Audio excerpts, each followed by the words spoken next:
स्वागत करते हैं आज की क्लास में। फिर से आगे बढ़ेंगे, बढ़ते हुए परमेश्वर के असीम आशीषों को, उसके वचनों को हम निरंतर देखेंगे और आगे बढ़ते चले जाएंगे। परमेश्वर में हम सभी को आशीष मिले। चैनल को लाइक करें, सब्सक्राइब करें, शेयर करें, ताकि बहुत ही लोगों तक पहुंच सके। हम पौलुस के उस यरूशलेम की ओर यात्रा जो उसने तय की, हम उसको देख रहे हैं। बहुत सारी रुकावटें उसके जीवन में आने वाले दिनों में होने वाली थी, जिसकी सूचना थोड़े थोड़े समय में अभी तक पौलुस को मिलती रही है। 11वें वचन को जब हम पढ़ेंगे तो आगे देखेंगे कि वास्तव में वहां कौन सी घटना घटी। पढ़ते हैं। उसने हमारे पास आकर पौलुस का कटिबंध लिया और अपने हाथ पांव बांध कर कहा, पवित्र आत्मा यह कहता है कि जिस मनुष्य का यह कटिबंध है, उसको यरूशलेम में यहूदी इसी रीति से बांधेंगे और अन्य जातियों के हाथ में सौंपेंगे। तो एक और संकेत कि वो वहां जाएगा। पवित्र आत्मा यह कहता है, पवित्र आत्मा की ओर से यह बात कही जा रही है कि जब यरूशलेम जाएगा तो यहूदी उसको बांधेंगे और अन्य जातियों के हाथ में उसको सौंप देंगे। भाई इसका जो करना है आप करिए, है। यशायाह 20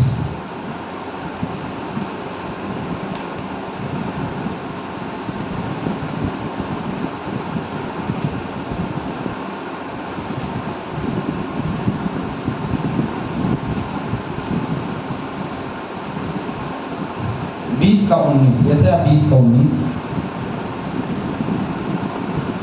सॉरी यशायाह 20 का 2 और 4। उसी वर्ष यहोवा ने आमोस के पुत्र यशायाह से कहा, जाकर अपनी कमर का टाट खोल और अपनी जूतियां उतार। सो उसने वैसा ही किया और वह नंगा और नंगे पांव घूमता फिरता रहा।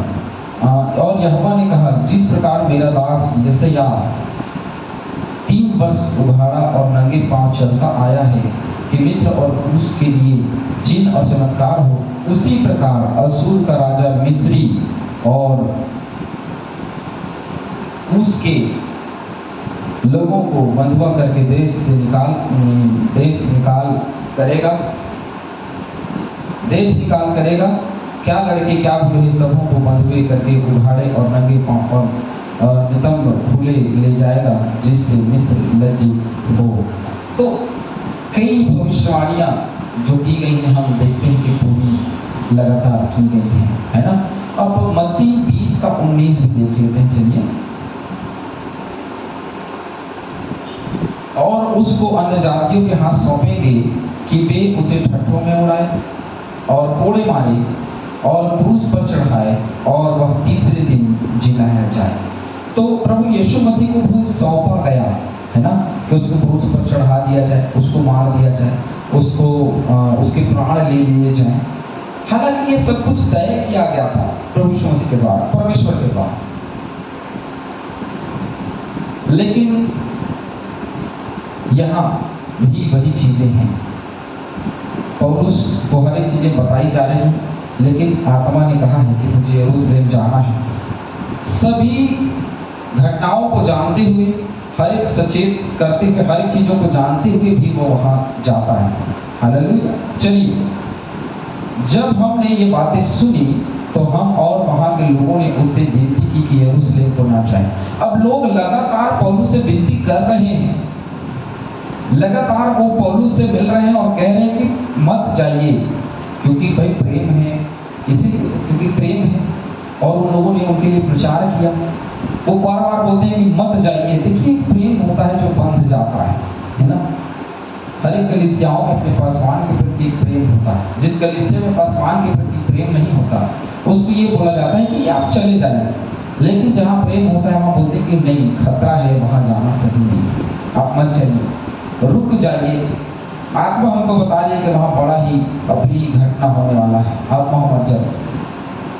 वो लोग चिताते थे और विनती करके कि प्लीज मत जाइए, वहां पे बहुत समस्या है आपके जीवन में, क्योंकि प्रेमी लोग थे। 13वें वचन में, परंतु पौलुस ने उत्तर दिया। पौलुस का उत्तर, तुम क्या करते हो कि रो रो कर मेरा दिल तोड़ते हो? मैं तो प्रभु यीशु के नाम के लिए यरूशलेम में ना केवल बांधे जाने ही के लिए, मगर मरने के लिए भी तैयार हूँ। हालेलुया, आमीन। प्रभु की सेवा के लिए ये कहता है कि मैं केवल बांधे जाने के लिए नहीं, परंतु मरने के लिए भी तैयार हूँ। क्या हो सकता है बहुसंख्या की इच्छा या एक सच्चे विश्वासी की इच्छा आवश्यक नहीं कि परमेश्वर की इच्छा है।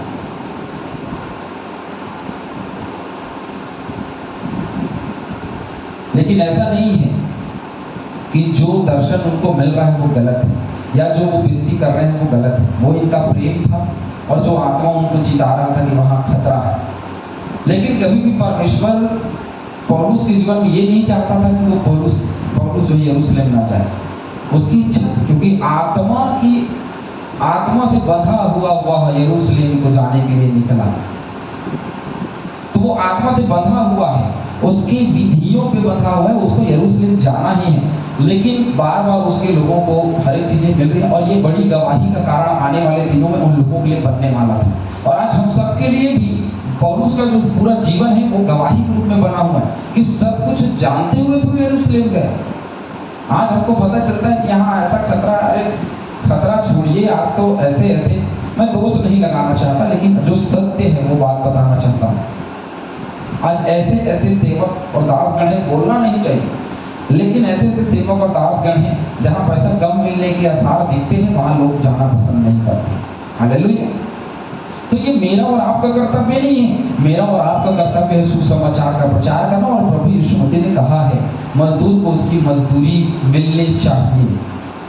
लेकिन हमें मजदूरी करने की जरूरत है ना। घर में बैठे हुए तो कुछ नहीं हो सकता, हमको मजदूरी करते रहनी। और मजदूरी क्या है? उसके सुसमाचार के प्रचार को फैलाना, ये हमारी मजदूरी है। यदि हर एक ये सोच के बैठ जाएगा कि भाई नहीं, अब मुझे तो जरूरत नहीं है, मैं सेवा क्यों करूं, तो सेवा का काम कौन बढ़ाएगा? कोई। पौलुस अपने मित्रों के आंसुओं और प्रार्थनाओं के लिए अभिन्न नहीं था, फिर भी उसने अपने हृदय उद्देश्य कैदी हो जाने के लिए और प्रभु यीशु के नाम के लिए मरने को नहीं बदला। क्या पौलुस अपने लोगों से प्रेम नहीं करता था? प्रेम करता था। क्या उनके चिताने पर उसको विश्वास नहीं था? विश्वास था। क्या उनको जो अगुवाई मिल रही थी, क्या उस पर भरोसा नहीं था? भरोसा था। लेकिन फिर भी उसने कहा कि ठीक है, यदि आत्मा कहती है कि वहां तकलीफें हैं, लेकिन आत्मा तुमको ये नहीं कहती कि उसको रोक लो। हालेलुया। जितने भी दर्शन हमने अभी तक देखे उसमें कहीं ये बोला नहीं है कि आत्मा ने कहा मत चाहिए, बस यही है कि वहां जाओगे तो तकलीफ होगी। ये बात आत्मा जो है हमको बता रही है।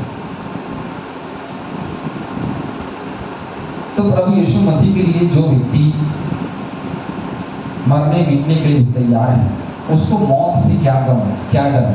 और ये आने वाले विश्वासियों के लिए बहुत बड़ी गवाही होने वाली थी। और सचमुच में यरूशलेम में उसके पहुंचना, उसका जाना हमारे जीवन के लिए, सेवकाई जीवन के लिए, सेवकों के लिए, दासों के लिए, कलीसिया के लिए एक मजबूत गवाही है। हालेलुया। जिसकी गवाही आज हम प्रेरितों के काम में देख रहे हैं। 14 वचन, जब उसने ना माना तो हम यह कहकर चुप हो गए, प्रभु की इच्छा पूरी हो।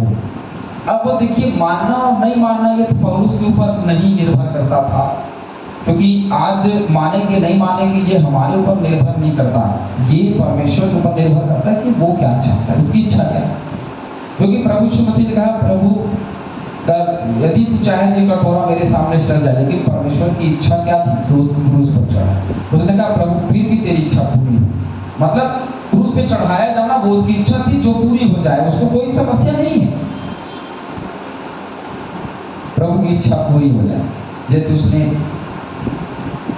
प्रार्थना में भी सिखाया, तेरा राज्य आए, तेरी इच्छा जो स्वर्ग में पूरी थी वैसे पृथ्वी पर भी प्रभु तेरी इच्छा पूरी हो जाए। हालेलुया। लोगों ने कहा कि ठीक है, आप जाना चाहते हैं, कोई बात नहीं, प्रभु की इच्छा पूरी होनी चाहिए। यदि आपको जाना है, वहां सताव होना है, तो वो परमेश्वर की ओर से। देखिए, अगुस ने भी पीड़ाओं की भविष्यवाणी की जो पौलुस पर आएगी यदि वह यरूशलेम को जाए। इन विश्वासियों ने भविष्यवाणी का अनुमान पौलुस को व्यक्तिगत सुझाव के रूप में किया कि वह यरूशलेम को न जाए, है ना। 4 और 12 को जैसे हम पढ़ते हैं तो लोगों ने बताया, विनती की। आत्मा ने सिर्फ बताया कि वहां तकलीफें होंगी, लेकिन ये नहीं बोला कि उसको रोकना है। इसलिए यह शब्द आया कि प्रभु की इच्छा पूरी हो गई, क्योंकि अभी तक हमको प्रभु ने मना तो किया नहीं कि वो यरूशलेम उसको मत भेजो, है ना। तो इन इन विश्वासियों ने भविष्यवाणी का अनुमान पौलुस को व्यक्तिगत सुझाव के रूप में दिया कि वह यरूशलेम को न जाए। पौलुस ने प्रगटीकरण की सच्चाई जानते हुए भी शिष्यों की भविष्यवाणी को स्वीकार नहीं किया। फिर व्यक्तिगत रूप से परमेश्वर की इच्छा और पवित्र आत्मा की अगुवाई के लिए ठहरा रहा। ऐसे महत्वपूर्ण विषयों के लिए भविष्य की सेवकाई के समय में प्रत्येक को परमेश्वर से व्यक्तिगत वचन के लिए ठहरना है, न सिर्फ दूसरों के वचन पर। देखिए, दूसरों के वचन पर नहीं, परंतु हमारी व्यक्तिगत अगुवाई क्या है जो परमेश्वर हमको करनी है, या परमेश्वर की इच्छा क्या है, हमको स्वयं व्यक्तिगत जानना है। अरे कोई भी कुछ भी बोल सकता है, या फिर किसी को दर्शन मिला है, अब वो दर्शन गलत नहीं है, सही है, लेकिन आत्मा जो कह रही है कि उसको तो यरूशलेम जाना ही है, वो यरूशलेम जाने से नहीं रुक सकता है ना। इन दिनों के बाद हमने तैयारी की और यरूशलेम को चल दिए। कैसरिया से भी कुछ चेले हमारे साथ हो लिए और हमें मनासोन नामक साइप्रस के एक पुराने चेले के यहाँ ले आए कि हम उसके यहाँ टिके, अर्थात वही रहे।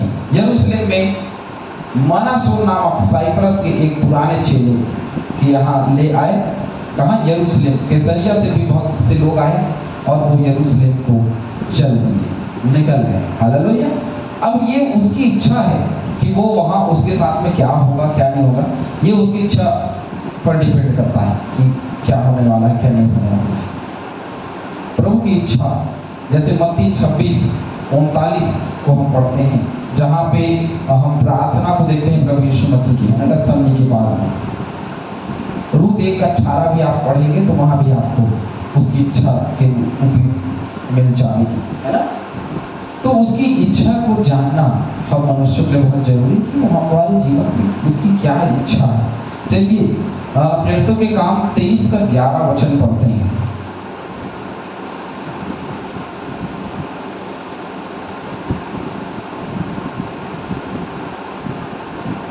उसी रात प्रभु ने उसके पास आ खड़े होकर कहा, हे पौलुस, ढाढ़स बांध, क्योंकि जैसे तूने यरूशलेम में मेरी गवाही दी वैसी ही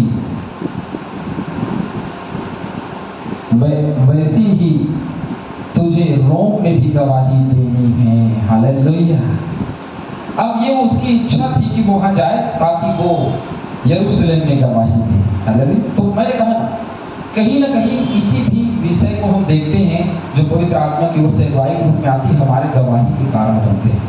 और पौलुस के लिए एक बड़ी गवाही का कारण हम बनता हुआ दिखाई दे रहे हैं। हालेलुया। परमेश्वर हम सबको ऐसे गवाही में खड़ा करें और अटके रखें। परमेश्वर इन वचनों के द्वारा आशीष दें। आमीन।